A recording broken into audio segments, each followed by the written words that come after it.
We've got a mystery to solve today, my friends, assuming it arrived okay. Welcome back, Troglodytes, to your daily dose of guitar information, the Trogly's Guitar Show. So a little bit of backstory here. A viewer of the show reached out to me to see if I would be interested in this Les Paul Studio. It's an early 90s one, so I always have some passing interest, but he didn't know exactly which model it was. He said it was a custom shop edition. So to us, that means it was some sort of a limited edition or a shop special run. And since it's early 90s, it could be a regular Studio or a Studio Lite. So let's go ahead and check this out and talk about the differences. Personally, I'm hoping it's a Studio Lite because we haven't documented one of those on the show, but I always love documenting custom shop editions. So bam, it's a cherry sunburst.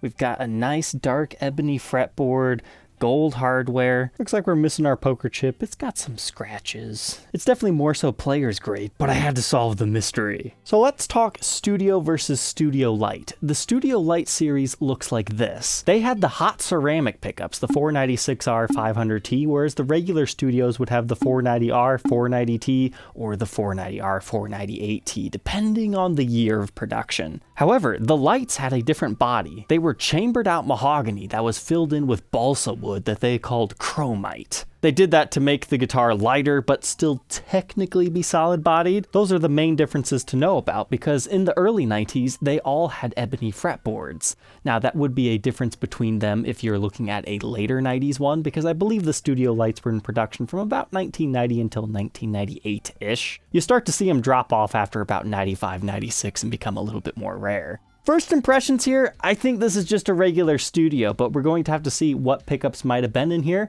But what I see special about this one is this is a Birdseye maple top.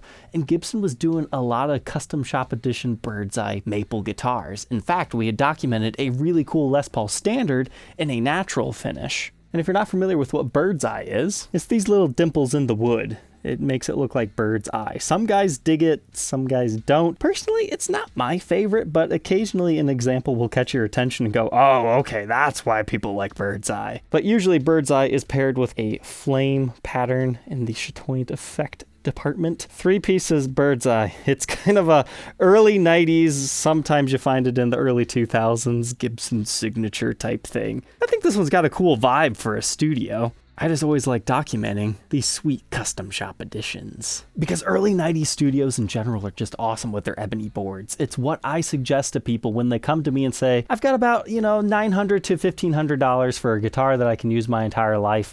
It's always one of these to me. The Studio, yes, it's a little bit slimmer than a full-on Les Paul standard. However, you've got pretty much all the same stuff. It's still the maple top. It's still the mahogany back. Most Studios are rosewood fretboards. These are special with the ebony. Typically, your electronics are the exact same as a custom, so you basically just do not have the bling. But if you miss the binding, you can actually thin the lacquer or pick it off and have an exposed maple edge to give you that faux bound look. Or if you really want a bound Studio, you could check out like a 2018. Those had the binding on the neck, or a Studio Standard or a Studio Custom from the 80s when the Studio was first introduced in 1983. For all we know, this could be a Studio Lite dressed up a little bit more, so we still need to throw this thing on the workbench to take a look at its parts and specs before we fully declare what it might end up being.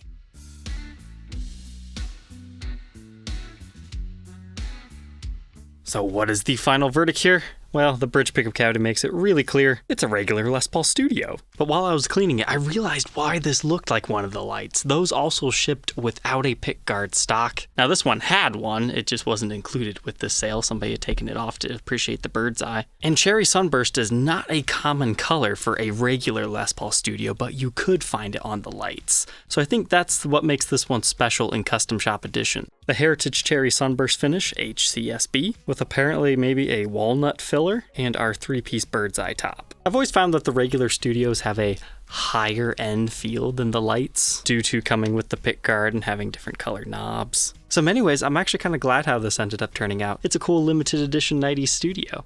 But as far as the pickups themselves, regardless of what they are, they would read Gibson USA on both of our base plates. That might be commonplace today, but this is like one of the first full years that they did that.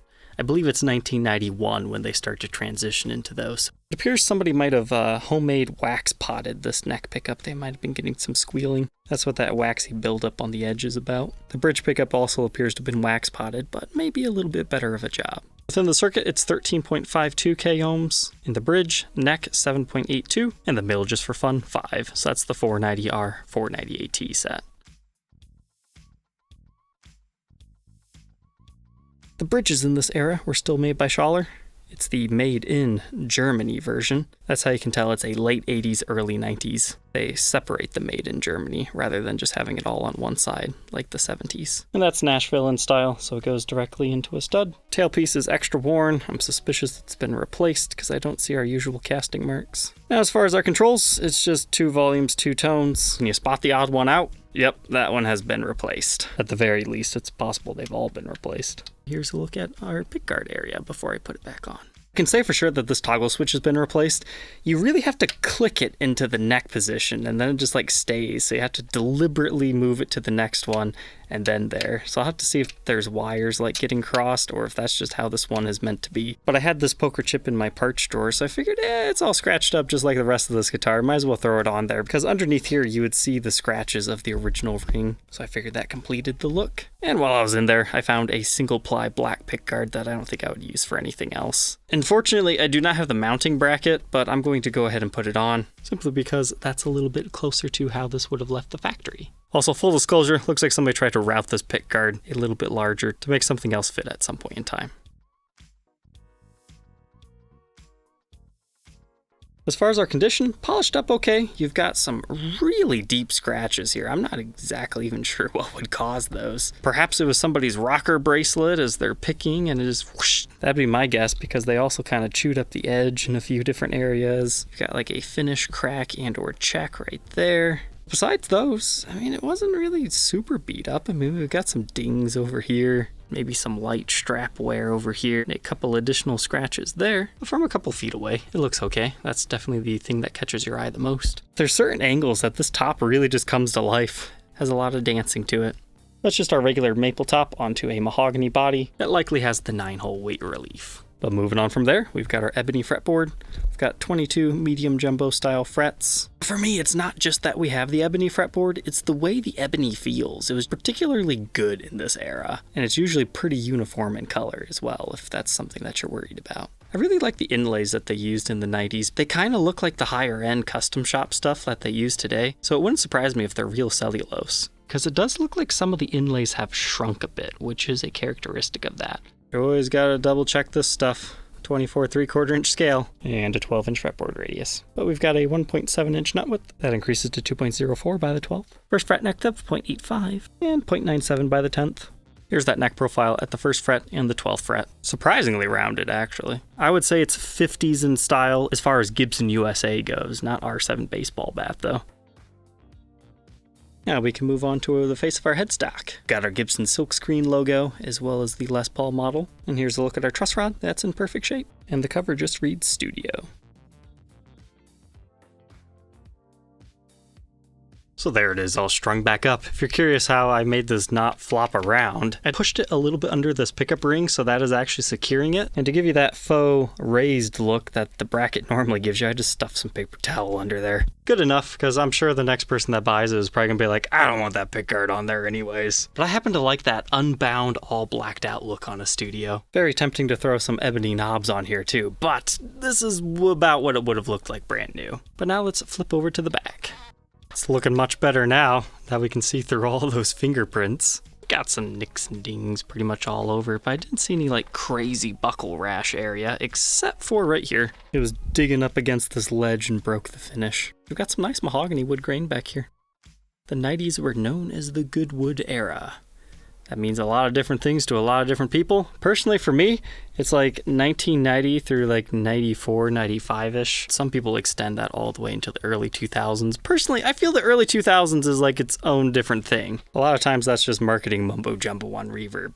Here's our electronics. So, if you wanted this to be a factory stock original version, no, it's been rewired. It appears to be 50s style by somebody with CTS pots. So this is like all heavily upgraded, so that matches with me knowing that our toggle switch was replaced. I didn't see it catching any wires, so that's just how that particular one is. And our output jack has also been replaced with the rest of everything else. It looks like somebody put the shielding paint in it as well. So that would make a lot of sense if they were gigging this. This is just a fantastic player's grade example. But somehow we we still have the original gold strap buttons on here, and the other one in our other location.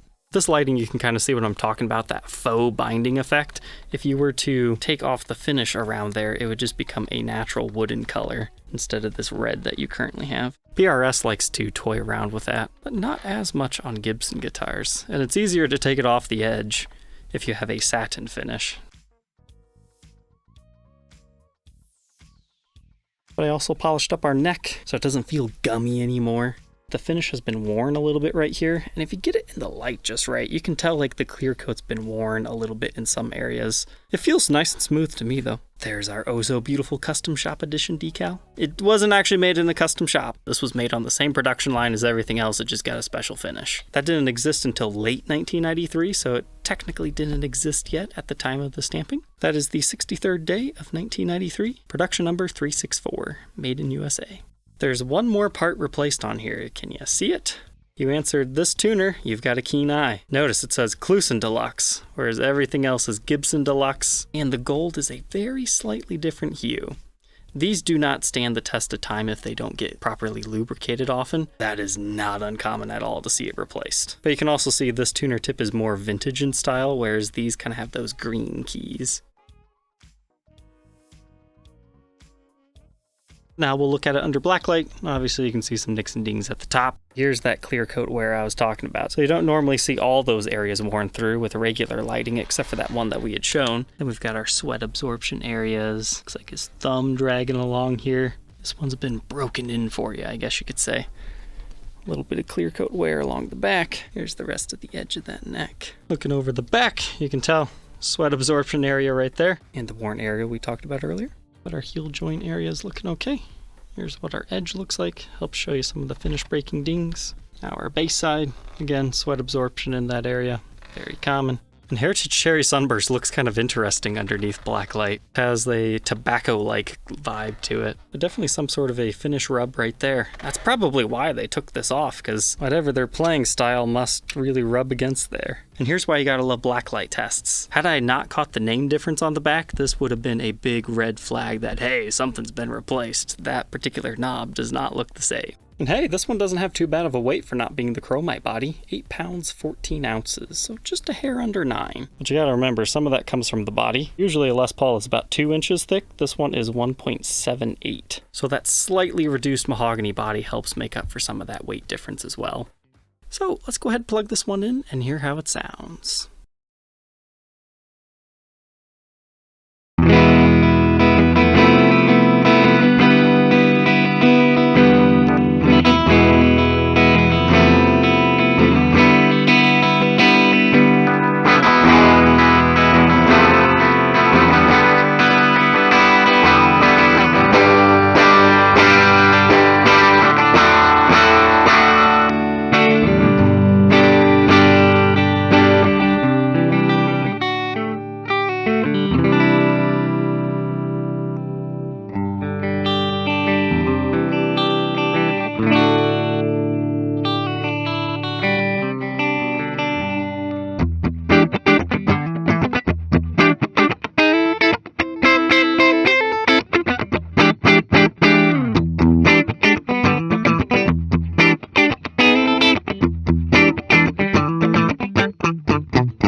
I would say it's very dark sounding, but kind of in like a throaty good way. That's why I was thinking that Funk 49.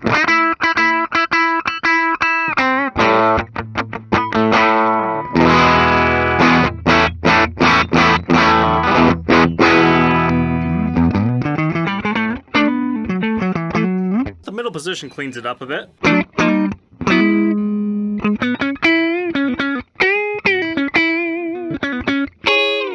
Let's see how that translates with some distortion.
Now that we know all about this 1993 Custom Shop Edition Les Paul Studio, what are my final thoughts?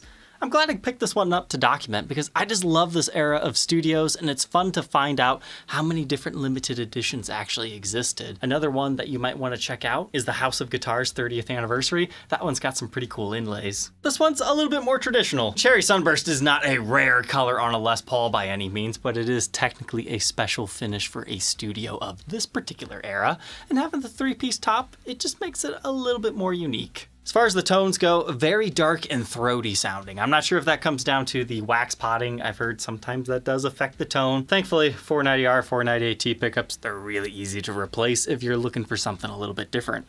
Personally, I think this one has a vibe. I think the only thing I would change are the knobs because it just looks a little bit weird. Or convert it over to cream plastics. That would probably look pretty nice too. So if you think you might be interested in being the next owner of this player, you can find it for sale on my website, troglysguitarshow.com, or see if it's still available on Reverb. I hope you enjoy your new guitar knowledge, and I will catch you guys tomorrow on the next episode. Take care.